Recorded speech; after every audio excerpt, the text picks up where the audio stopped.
Hola, mi nombre es Sol Barrios y soy acuarelista y muralista autodidacta. Mi obra la puedes encontrar en colecciones de arte y en distintas exposiciones en Chile como Faxi y Art Santiago.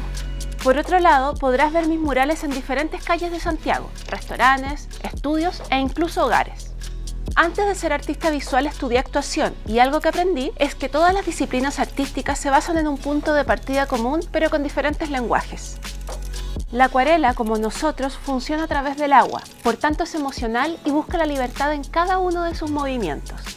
En mi obra, el contraste de colores oscuros y claros es fundamental y busca poner en valor los rostros para marcar la contradicción esencial de cada ser humano, develando que nada es blanco ni negro, sino que hay un sinfín de niveles dentro de cada uno.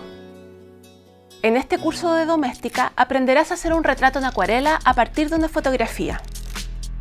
Como proyecto final, te enseñaré cómo traspasar tu referente fotográfico al papel, aprendiendo en el camino a estructurar el retrato y trabajar correctamente los colores en acuarela, utilizando además el grafito como una técnica complementaria. Te enseñaré todos los materiales que necesitarás y luego te enseñaré técnicas para comenzar a trabajar la acuarela. Veremos el proceso de buscar y definir la imagen de referencia. Y te enseñaré dos formas para realizar el boceto del retrato, utilizando una grilla y también a través del calcado. Te mostraré cómo mezclar cada uno de los colores de la paleta. Te enseñaré cómo aplicar las primeras capas generales para luego enfocarnos en los ojos del retrato. Pintaremos los distintos elementos que conforman el rostro, como la nariz, boca, orejas, el cuello y los contornos de la cara. Te enseñaré a dibujar el cabello buscando siempre un trazo orgánico para que dé la sensación de vida. Y después de haberlo pintado, buscaremos cómo trabajar un negro profundo en la ropa para resaltar aún más el rostro. Finalmente, te daré mis mejores consejos para definir la enmarcación del retrato.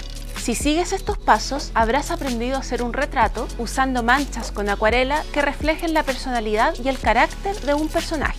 Entre otras cosas necesitarás contar con papel, pinceles, acuarelas, mezclador, lápices grafito, esfuminos, témpera negra y un spray protector.